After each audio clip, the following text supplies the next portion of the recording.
Friends, welcome back to my YouTube channel. ಗುರುವಾರದ Nandagokula episode ಏನಾಗ್ತಾ ಇದೆ ಅಂತ ನೋಡ್ಕೊಂಬರೋಣ ಫ್ರೆಂಡ್ಸ್. ಅದಕ್ಕಿಂತ ಮುಂಚೆ ನೀವು ಚಾನಲ್ನ ಸಬ್ಸ್ಕ್ರೈಬ್ ಮಾಡದೆ ನೋಡ್ತಾ ಇದ್ದೀರಾ ಅಂದರೆ ದಯವಿಟ್ಟು ಸಬ್ಸ್ಕ್ರೈಬ್ ಮಾಡ್ಕೊಂಡು ನೋಡೋದನ್ನು ಮರಿಬೇಡಿ. ನೀವು ಸಬ್ಸ್ಕ್ರೈಬ್ ಮಾಡೋದ್ರಿಂದ ನಾನು ಹಾಕೋ ಪ್ರತಿಯೊಂದು ವಿಡಿಯೋ ಎಪಿಸೋಡ್ ನೋಟಿಫಿಕೇಷನ್ ನಿಮಗೆ ಫಸ್ಟ್ ಬರುತ್ತೆ, ನೀವೇ ಫಸ್ಟ್ ನೋಡ್ಬೋದು ಫ್ರೆಂಡ್ಸ್. ಹಂಗಾಗಿ ಓಕೆ, ಹಂಗೆ ಈ ವಿಡಿಯೋ ಇಷ್ಟ ಆದರೆ ಲೈಕ್ ಮಾಡಿ, ನಿಮ್ಮ ಫ್ರೆಂಡ್ಸ್ಗೂ ಶೇರ್ ಮಾಡಿ. ನಿಮಗೆ ಮತ್ತೆ ಯಾವುದಾದ್ರೂ ಧಾರಾವಾಹಿನ ನೋಡಬೇಕು ಅಂತ ಹೇಳಿದ್ರೆ ಕಮೆಂಟ್ ಮಾಡಿ ಫ್ರೆಂಡ್ಸ್. ಓಕೆ, ಈ ಒಂದು ಎಪಿಸೋಡ್ನಲ್ಲಿ ವೀಣಾ ಅವರು ನಂದನ್ ಮನೆಗೆ ಬಂದ್ಬಿಟ್ಟು ನಂದಾಗೆ ಸಮಾಧಾನ ಮಾಡೋ ಥರ ಆ್ಯಕ್ಟ್ ಮಾಡ್ತಾಯಿದ್ದಾರೆ.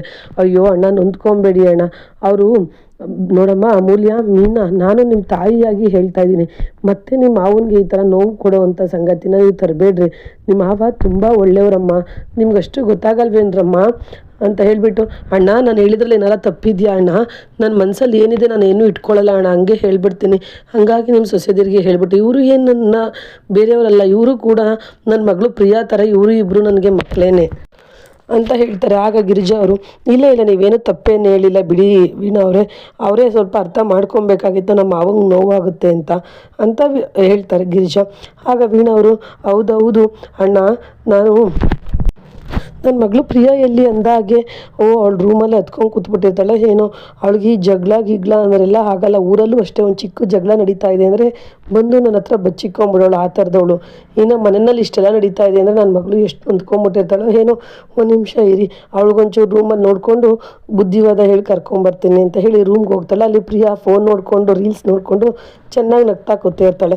ಅದನ್ನು ನೋಡಿದಂಥ ವೀಣಾ, ಅಯ್ಯೋ ಏನು ಮಗಳೇ ನೀನು, ಅಲ್ಲಿ ಮನೆಯಲ್ಲಿ ದೊಡ್ಡ ರಾಧಾ ಅಂತಲೇ ನಡೀತಾ ಇದೆ, ನೀನು ನೋಡಿದ್ರೆ ಇಲ್ಲಿ ರೀಲ್ಸ್ ನೋಡ್ಕೊಂಡು ಅಳ್ಬಿಡ್ತಾ ಇದೆಯಲ್ಲ ಅಂತ ಹೇಳ್ತಾಳೆ. ಆಗ ಪ್ರಿಯಾ ಇದ್ದಳು, ಅಮ್ಮ ಅಂದಾಗಿ ಸಡನ್ನಾಗಿ ಬಂದುಬಿಟ್ಟಿದ್ದೀರಾ ಅಂತ ಹೇಳ್ತಾಳೆ. ಅವಳು, ಸಡನ್ನಾಗಿ ಎಲ್ಲಿ, ನಾನು ಹೇಳಿರ್ಲಿಲ್ವಾ ನಿನ್ನೆ ಇವತ್ತು ಬರ್ತೀನಿ ಅಂತ, ಹಂಗಾಗಿ ಬಂದೆ. ಸರಿ ಆಧಾರ್ ಕಾರ್ಡ್ ಕೊಡು ಅಂತ ಹೇಳ್ತಾರೆ. ಆಧಾರ್ ಕಾರ್ಡ್ ಇಸ್ಕೊಂಡು, ಸರಿನಮ್ಮ ನಾನಿನ್ನು ಬರ್ತೀನಿ, ಮನೆಗೆ ಹೋಗ್ತೀನಿ ಅಂತ ಹೇಳ್ತಾರೆ. ಆಗ ಪ್ರಿಯಾ ಇದ್ದಳು, ಅಯ್ಯೋ ಅಮ್ಮ, ಇಷ್ಟು ಬೇಗ ಹಿಂಗೆ ಹೋಗ್ತಿದ್ಯಲ್ಲ ಅಮ್ಮ, ಇಲ್ಲೇ ಇರಿ ಅಂತ ಹೇಳ್ತಾಳೆ. ಆಗ ವೀಣಾ ಅವ್ರು ಹೇಳ್ತಾ ಇದ್ದಾರೆ, ಅದು ಹಂಗಲ್ಲಮ್ಮ, ಈ ವೀಣಾ ಬಂದು ಎಷ್ಟೊತ್ತಿದ್ಲು ಅನ್ನೋದು ಇಂಪಾರ್ಟೆಂಟ್ ಅಲ್ಲ, ಬಂದು ಏನೇನು ಕೆಲಸ ಮಾಡೋದ್ಲು ಅನ್ನೋದು ಇಂಪಾರ್ಟೆಂಟು. ನನ್ನ ಕೆಲಸ ಎಲ್ಲ ಮುಗೀತು, ನಾನು ಬರ್ತೀನಿ ಕಣೆ ಅಂತ ಹೇಳ್ಬಿಟ್ಟು ಇಲ್ಲಿ ಹಾಲ್ ಹತ್ರ ಬಂದುಬಿಟ್ಟು, ಅಣ್ಣ ನೀವು ಇದನ್ನೇ ನೆನೆಸ್ಕೊಂಡು ಕುತ್ಕೊಂಬೇಡ್ರಿ, ಸ್ವಲ್ಪ ಆ್ಯಕ್ಟಿವ್ ಆಗಿರಿ, ಇನ್ನೇನು ಮಾಡೋಕ್ಕಾಗತ್ತೆ, ನಾನಿನ್ನು ಬರ್ತೀನಿ ಅಂತ ಹೇಳ್ತಾರೆ. ಆಗ ಗಿರ್ಜಿ ಅವರಿದ್ದವರು, ವೀಣಾ ಅವರೇ ಸ್ವಲ್ಪ ಊಟನಾದರೂ ಮಾಡ್ಕೊಂಡೋಗಿ, ಹಿಂಗೆ ಹೊಂಟೋದ್ರಲ್ಲ ಅಂತ ಹೇಳ್ತಾರೆ. ಅವಳು ವೀಣಾ ಇದ್ದವಳು, ಇಲ್ಲ ನೀವೆಲ್ಲ ಇಷ್ಟು ನೋವಲ್ಲಿ ಇರ್ಬೇಕಾದ್ರೆ ನನಗೆ ಊಟ ಎದೆಗೆ ಇಳಿತದ, ನಾನು ಇನ್ನೊಂದ್ಸಲಿ ಊಟಕ್ಕೆ ಅಂತಲೇ ಬರ್ತೀನಿ, ನಾನಿನ್ನು ಬರ್ತೀನಿ. ನೋಡಮ್ಮ ಅಮೂಲ್ಯ, ಮೀನಾ, ನೀವಿಬ್ಬರು ಇನ್ಮೇಲೆ ಚಿಕ್ಕವರಲ್ಲ, ನೀವೇ ಇನ್ಮೇಲೆ ನನ್ನ ಮಕ್ಕಳಿಗೆ ಜನ್ಮ ಕೊಡೋ ಥರ ಆಗಿದ್ರೆ, ಇನ್ಮೇಲೆ ಆದರೂ ಸ್ವಲ್ಪ ನಿಮ್ಮ ಮಾವಂಗೆ ಬೇಜಾರು ಮಾಡದೇ ಇರೋ ಥರ ಬುದ್ಧಿ ಕಲ್ತ್ಕೊಳ್ಳಿ. ಸರಿ ನಾನು ಬರ್ತೀನಿ, ಜಾಗ ಕೊಡಿ ಅಂತ ಹೇಳಿ ಅಲ್ಲಿಂದ ಹೊರಡ್ತಾರೆ. ಮತ್ತಿನ್ನೊಂದು ಕಡೆ ಸೂರ್ಯಕಾಂತ್ ಚಂದ್ರಕಾಂತ್ಗೆ ಕೇಳ್ತಾ ಇದ್ದಾನೆ, ನೋಡು ಚಂದ್ರ, ನಾವು ನಿನ್ನೆ ಮಾಡಿರೋದು ನಂದನ್ಗೆ ಅವಮಾನಕ್ಕೆ ಅವ್ನು ನಮ್ಮ ಒಡವೆ ಎಲ್ಲ ಕೊಟ್ಬಿಡ್ತಾರೆ ಅಂತೀಯ, ಅಷ್ಟು ಅವಮಾನ ಮಾಡಿದ್ದೀವಲ್ಲ ಅಂತ ಹೇಳ್ತಾನೆ. ಆಗ ಚಂದ್ರ ಇದ್ದನು, ಅಣ್ಣ ನೀನು ಹಂಗೆಲ್ಲ ಅಂದ್ಕೊಳ್ಳೋಕೆ ಹೋಗ್ಬಿಡ ಅಣ್ಣ, ಅವನು ಯಾವುದೇ ಕಾರಣಕ್ಕೂ ಕೊಡಲ್ಲ, ಹಂಗೆ ಕೊಡೋನಾಗಿದ್ದರೆ ಅವನು ಅವತ್ತು ವಲ್ಲಭನಿಗೆ ತೊಗೊಂಡೋಗಿ ಬಿಸಾಕು ಅವ್ರ ಒಡವೆನ ಅಂತ ಹೇಳಿದವನು, ಇಷ್ಟು ದಿನ ಆದರೂ ನಮ್ಮ ಮನೆಗೆ ಒಡವೆನೇ ಬಂದಿಲ್ಲ, ಇನ್ನು ಒಡವೆ ಕಳಿಸ್ತಾನೆ, ಅದನ್ನು ಅಮೂಲ್ಯನಿಗೆ ಅಂತ ನೀನು ಮಾಡಿಸಿದ ಒಡವೆನೆಲ್ಲ ಅವರು ನುಂಗಿ ನೀರು ಕುಡಿದ್ಬಿಟ್ಟಿದ್ದಾರೆ ಅಣ್ಣ, ಬೈ ಮಿಸ್ಟೇಕಾಗಿ ಅವ್ರು ಕೊಟ್ಟರು ಕೂಡ ನಾವು ಚೆಕ್ ಮಾಡಿಸ್ಕೊಂಡು ತೊಗೊಳ್ಳೋದು ಉತ್ತಮ, ಯಾಕಂದರೆ ಅವನು ಅದರಲ್ಲೂ ಮೋಸ ಮಾಡ್ತಾನೆ ಅವನು ಅಂತ ಹೇಳ್ತಿರ್ತಾನೆ. ಆಗ ಸೂರ್ಯಕಾಂತ್ ಇದ್ದಾನೆ, ಹೌದು ನೀನು ಹೇಳೋದು ಕರೆಕ್ಟು, ಚೆಕ್ ಮಾಡಿಸಿನೇ ತೊಗೊಬೇಕು, ಇಲ್ಲ ನಕಲಿ ಒಡವೆ ಕೊಟ್ಬಿಟ್ಟು ನಿಜ ಅಂತ ಹೇಳ್ಬಿಡ್ತಾನೆ ಅವನು ಅಂತ ಮಾತಾಡ್ತಿರ್ತಾರೆ. ಅಷ್ಟರಲ್ಲಿ ಕಲಾವತಿ ಕಾಫಿ ತೊಗೊಂಬಂದು ಕಾಫಿ ಅಂತ ಹೇಳ್ತಾಳೆ. ಇಬ್ಬರು ಕಾಫಿ ತೊಗೊತಾರೆ ಸೂರ್ಯ ಚಂದ್ರ. ಆ ಕಲಾವತಿ ಹೇಳ್ತಿದ್ದಾಳೆ, ರೀ ನಾನು ಒಂದು ಮಾತು ಹೇಳಲ್ಲ, ನಂದಣ್ಣ ಅವರು ಒಡವೆ ಕೊಡ್ತೀನಿ ಅಂತ ಹೇಳಿದರೆ ಕೊಟ್ಟೇ ಕೊಡ್ತಾರೆ, ನೀವು ಅವ್ರ ಮೇಲೆ ಈ ಥರ ಅನುಮಾನ ಮಾಡೋದು ಸರಿಯಲ್ಲ ಅಂತ ಹೇಳ್ತಾಳೆ. ಹಾಗೆ ಸೂರ್ಯಕಾಂತ್ ಇದ್ದವನು, ಹೇಯ್ ನಿನ್ಯಾರೇ ಕೇಳಿದ್ದು, ನಾವಿಬ್ರೇನೋ ಮಾತಾಡ್ಕೊತಾ ಇದ್ದೀವಿ, ಬಂದ್ಯಾ ಕಾಫಿ ಕೊಟ್ಟಿಯಾ, ಹೋಗ್ತಾ ಇರು ಅಂತ ಹೇಳಿ ಬೈದು ಕಳಿಸ್ಬಿಡ್ತಾರೆ.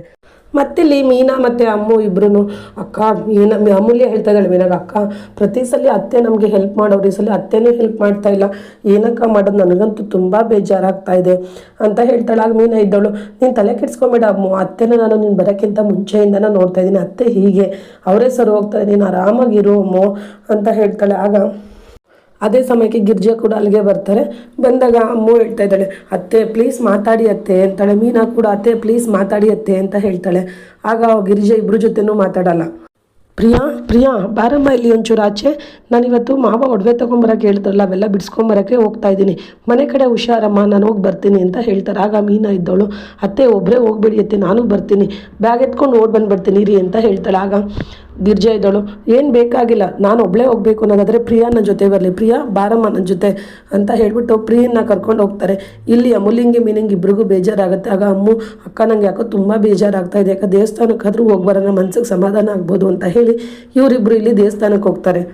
ಮತ್ತಿಲ್ಲಿ ಸೂರ್ಯಕಾಂತ್ ಚಂದ್ರಕಾಂತ್ ಹೇಳ್ತಾ ಇದ್ದಾನೆ, ನೋಡೋಣ ಅವ್ನು ತಂದು ಕೊಟ್ಟರೆ ಒಡವೆ ಎಲ್ಲನ ಚೆಕ್ ಮಾಡಬೇಕು, ಅಷ್ಟೇ ಅಲ್ಲದೆ ಫಸ್ಟು ಈ ಕೊಟ್ಟಿರೋ ಒಡವೆ ಬರಲಿ, ಆಮೇಲೆ ಮುಂಚೆ ಸ್ವಲ್ಪ ಕೊಟ್ಟಿದ್ವಲ್ಲ ಒಡವೆ ಅವನು ವಸೂಲಿ ಮಾಡೋಣ ಅಂತ ಮಾತಾಡ್ತಿರ್ತಾರೆ. ಅಲ್ಲಿಗೆ ಸೂರ್ಯಕಾಂತ ತಾಯಿ ಬಂದು ಯಾಕ್ರೋ ಹಿಂಗೆ ಮಾತಾಡ್ತಾ ಇದ್ದೀರಾ ಇಬ್ಬರು, ನಂದ ತುಂಬ ಒಳ್ಳೆ ಮನುಷ್ಯ ಕಂಡ್ರು, ಅವ್ನ ಮನ್ಸಿಗೆ ಇಷ್ಟು ಬೇಜಾರು ಮಾಡಬೇಡ್ರಿ ಕಂಡ್ರು, ನೀವು ಮಾಡಿರೋ ಕರ್ಮಗಳು ನಾವೇ ಅನುಭವಿಸ್ಕೊಂಡು ಹೋಗ್ಬೇಕು, ನೀವು ಮಾಡಿರೋ ಒಳ್ಳೆ ಕೆಲಸಕ್ಕಿಂತ ಕರ್ಮಗಳೇ ಜಾಸ್ತಿ ಇದೆ ಯಾಕ್ರೋ ಅಂತ ಬೈತಾರಾಗ ಸೂರ್ಯಕಾಂತ್ ಇದ್ದವನು, ಓ ಚಂದ್ರ ಈ ಮನೆಯಲ್ಲಿ ಬದುಕಕ್ಕೆ ಆಗಲ್ಲ, ಅವಳು ಬರ್ತಾಳೆ ನಂದಣ್ಣ ಅಂತಾಳೆ, ಇವಳು ಬರ್ತಾಳೆ ನಂದ ಒಳ್ಳೆಯವನು ಗಿರ್ಜಾ ಒಳ್ಳೆಯವಳು ಅಂತ ಇವಳು ಹೇಳ್ತಾಳೆ, ಸಾಕಾಗೋಗಿದೆ ನನಗೆ ಅಂತ ಹೇಳ್ತಾನೆ. ಆಗ ಚಂದ್ರಕಾಂತ್ ಇದ್ದವನು, ಅಣ್ಣ ಎಲ್ಲ ಸರಿಯಾಗುತ್ತೆ, ನೀನು ಆರಾಮಾಗಿರು ಅಣ್ಣ ಅಂತ ಹೇಳಿ ಸಮಾಧಾನ ಮಾಡ್ತಾನೆ.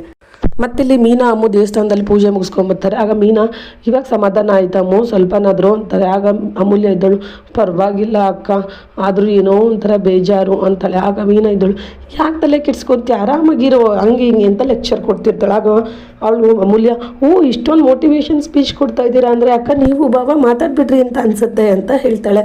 ಮೀನಾ ಇದ್ದವಳು, ಹೌದೌದು ರಾತ್ರಿನೇ ನಾವಿಬ್ಬರು ಮಾತಾಡ್ಬಿಟ್ವಿ, ನಾನೆಲ್ಲಿ ಸಾರಿ ಕೇಳೋದಿರಲಿ, ಕೇಶವನೇ ನನ್ನ ಹತ್ರ ಸಾರಿ ಕೇಳ್ದೆ, ಇಬ್ಬರು ಒಂದಾಗ್ಬಿಟ್ವಿ ಅಂತ ಹೇಳ್ತಾಳೆ. ಆಗ ಅಮೂಲ್ಯ, ಅಪ್ಪ ಇವಾಗ ಸಮಾಧಾನ ಆಯಿತು ಅಕ್ಕ, ಸ್ವಲ್ಪ ಕೇಶವ ಬಾವ ನಿಮ್ಮ ಜೊತೆ ಮಾತಾಡಿದ್ರು ಅಂದ್ರಲ್ಲ ಸ್ವಲ್ಪ ಸಮಾಧಾನ ಆಯಿತು ಅಕ್ಕ ಅಂತ ಹೇಳಿ ಅವಳು ಹೇಳ್ತಾಳೆ. ಅಷ್ಟರಲ್ಲಿ ಕೇಶವನೇ ಅಲ್ಲಿಗೆ ಬಂದುಬಿಡ್ತಾನೆ. ಅಕ್ಕ ನೆನ್ಕೊಂತ ಇದ್ದಾಗೆ ಕೇಶವ ಬಾವ ಬಂದರು, ಇಲ್ಲೇ ಮಾತಾಡಿ ಬಾವ, ನೀವು ಮಾತಾಡಿ, ಮೀನಕ್ಕನ ಜೊತೆ ಮಾತಾಡೋಕೆ ಇಲ್ಲಿಗೆ ಬಂದುಬಿಟ್ರಾ, ಮಾತಾಡಿ ನೀವಿಬ್ಬರು ನನ್ನ ಸೈಡ್ಗೆ ಹೋಗ್ತೀನಿ ಅಂತ ಹೇಳ್ತಾಳೆ. ಕೇಶವ ಏನೋ ರೆಸ್ಪಾನ್ಸ್ ಮಾಡಿದೆ ಅಲ್ಲಿಂದ ಹೊರಟೋಗ್ತಾನೆ.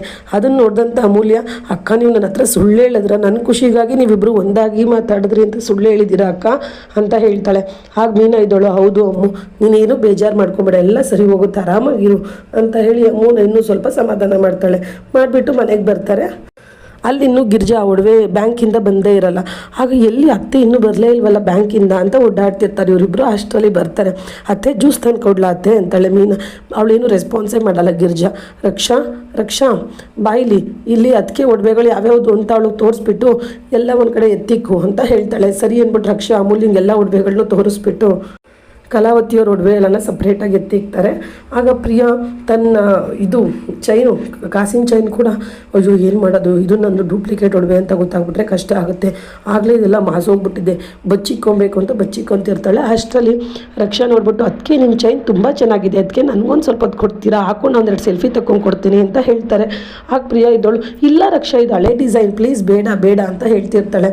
ಆಗ ರಕ್ಷಾ, ಅಮ್ಮ ಪ್ಲೀಸ್ ಅಮ್ಮ ಹೇಳಮ್ಮ ನೀನಾದರೂ ಅಂತ ಗಿರ್ಜಂಗೆ ಹೇಳ್ತಾಳೆ. ಗಿರ್ಜಾ, ಸರಿ ಅಮ್ಮ ಪ್ರಿಯಾ ಒಂದೆರಡು ನಿಮಿಷ ಕೊಟ್ಬಿಡು, ಅವಳು ಫೋಟೋ ತಗೊಂಡು ಕೊಡ್ತಾಳೆ ಅಂತ ಹೇಳ್ತಾಳೆ. ಸರಿ ಅಂತ ಪ್ರಿಯಾ ಆ ಡೂಪ್ಲಿಕೇಟ್ ಚೈನ್ನ ರಕ್ಷನ್ ಕೈಲಿ ಕೊಡ್ತಾಳೆ. ಮತ್ತಿಲ್ಲಿ ಸುಂದರ ಮನೆಗೆ ಬರ್ತಾನೆ. ಯಾಕಕ್ಕ ಕರ್ದಲ್ಲ ಅಂತ ಅಂದ್ಬಿಟ್ಟು ಗಿರ್ಜನ್ ಕೇಳ್ತಾನೆ. ಗಿರ್ಜಾ ಹೇಳ್ತಾ ಇದ್ದಾಳೆ, ನಾವು ಅಣ್ಣ ಹೇಳಿತ್ತಲ್ಲ ಬ್ಯಾಂಕಿಂದ ಒಡವೆ ಎಲ್ಲ ತೊಗೊಂಬರ್ಬೇಕು ಅಂತ, ನಿಮ್ಮ ಮಾವ ಹೇಳಿದ್ರಲ್ಲ ಅದನ್ನೆಲ್ಲ ತೊಗೊಂಬಂದಿದ್ದೀವಿ, ಸುಂದರ ಇದನ್ನು ತೊಗೊಂಡು ಹೋಗ್ಬಿಟ್ಟು ಅದಕ್ಕೆ ಎಲ್ಲ ಕೊಟ್ಬಿಟ್ಟು ಬಂದುಬಿಡು ಅಂತ ಹೇಳ್ತಾರೆ.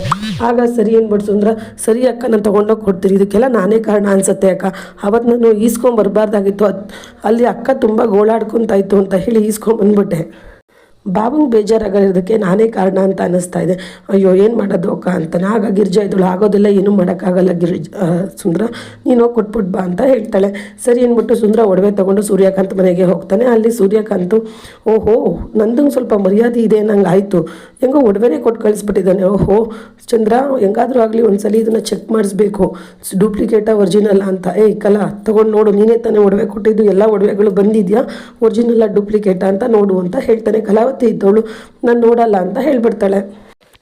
ಏನೇ ನನಗೆ ರಿಪೀಟ್ ಮಾತಾಡ್ತೀಯ ಅಂತ ಇವನು ಸೂರ್ಯಕಾಂತ್ ಹೊಡಿಯೋಕೆ ಹೋಗ್ತಾನೆ. ಆಗ ಚಂದ್ರಕಾಂತ್ ಇದ್ದವನು, ಅಣ್ಣ ನೀನು ಯಾಕೆ ಅದಕ್ಕೆ ಮೇಲ್ಕೋಪ ತೋರಿಸ್ತೀಯ, ನಾನಿದ್ದೀನಿ, ನಾನು ನೋಡ್ತೀನಿ ಕೊಡು ಅಂದ್ಬಿಟ್ಟು ಎಲ್ಲ ಒಡವೆಗಳು ನೋಡ್ಬಿಟ್ಟು, ಹ್ಞೂ ಅಣ್ಣ ಎಲ್ಲ ಕರೆಕ್ಟಾಗೇ ಇದೆ, ಆ ನಂದನಿಗೆ ಸ್ವಲ್ಪ ಮರ್ಯಾದೆ ಇದೆ ನಂಗೆ ಆಯಿತು, ನಾವು ಅದು ಬೈದಿದ್ದಕ್ಕೆ ಎಲ್ಲ ಒಡವೆಗಳನ್ನು ಕರೆಕ್ಟಾಗೇ ಕೊಟ್ಟಿದ್ದಾನೆ ಅಣ್ಣ ಅಂತ ಹೇಳ್ತಾನೆ. ಆವಾಗ ಸುಂದರ ಹೇಳ್ತಾ ಇದ್ದಾನೆ, ನೋಡಿ ನಮ್ಮ ಭಾವನ ಮೇಲೆ ನೀವು ಅನುಮಾನ ಪಡ್ತಾ ಇರೋದು ತಪ್ಪು, ಅವರು ನಕಲಿ ಒಡವೆ ಕೊಡ್ತಾರೆ ಅಂತ. ನಮ್ಮ ಭಾವ ಹಂಗೆಲ್ಲ ಮಾಡಲ್ಲ. ಅಷ್ಟೇ ಅಲ್ಲದೆ ಅಮೂಲ್ಯನ ಟ್ಯೂಷನ್ ವಿಷಯ ಮಾವನಿಗೆ ಗೊತ್ತೇ ಇಲ್ಲ, ಗೊತ್ತಾದ ತಕ್ಷಣ ಅವರು ಬೈದಿದ್ದಾರೆ. ಅದಕ್ಕಿಂತ ಮುಂಚೆ ಒಂದ್ಸಲಿ ಅಮೂಲ್ಯ ಟ್ಯೂಷನ್ಗೆ ಹೋಗ್ತೀನಿ ಮಾಡೋಕ್ಕೆ ಅಂತ ಹೇಳಿದಾಗ ಬೈದು ಸುಮ್ಮನೆ ಇರಿಸಿದ್ರು, ಫಸ್ಟು ನೀನು ಓದೋದ್ರ ಕಡೆ ನೋಡಮ್ಮ ಅಂತ ಹೇಳಿ. ಇದು ಗೊತ್ತಿಲ್ಲಂಗೆ ಹೋಗಿರೋದು ಅಮೂಲ್ಯ, ಅಂಥದ್ರಲ್ಲಿ ನೀವು ಸುಮ್ಮನೆ ಭಾವನ ಬಗ್ಗೆ ಈ ಥರ ಎಲ್ಲ ತಪ್ಪು ಅಪವಾದ ಹೊರಿಸೋದು ಸರಿ ಇಲ್ಲ ಅಂತ ಹೇಳ್ತಾನೆ. ಆಗ ಸೂರ್ಯಕಾಂತ್ ಇದ್ದವನು, ನೀನು ನಮಗೆ ಅವನ ಬಗ್ಗೆ ನಂದನ ಬಗ್ಗೆ ಹೇಳಕ್ಕೆ ಬಂದಿದ್ಯಾ ನಮ್ಮ ಮುಂದೆನೇ, ಎಷ್ಟೇ ಆದರೂ ನಮ್ಮ ಮನೆಯಲ್ಲಿ ಬಿದ್ದು ಎಂಜಲು ತಿನ್ಕೊಂಡ್ಬಿದ್ದಿರೋ ನಾಯಿ ಅಲ್ವಾ ಅಂತ ಹೇಳ್ತಾರೆ.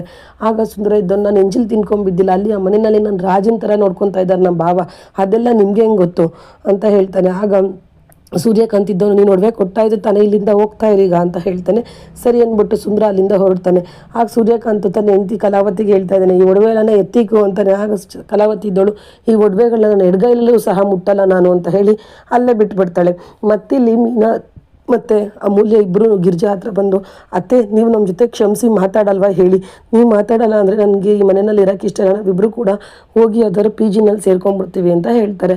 ಆಗ ಗಿರ್ಜಾ ಇದ್ದವಳು, ಹೌದಾ ಸರಿ ಆಯಿತು, ನೀವೇನು ಇಷ್ಟು ದಿನ ಎಲ್ಲ ಕೆಲಸ ನನಗೆ ಹೇಳಿನೇ ಮಾಡಿದ್ದೀರಾ, ಸರಿ ಹೋಗಿ ಏನಾದರೂ ಮಾಡ್ಕೊಳ್ಳಿ ನಿಮ್ಗೆ ಇಷ್ಟ ಬಂದಂಗೆ ಅಂತ ಹೇಳ್ತಾರೆ.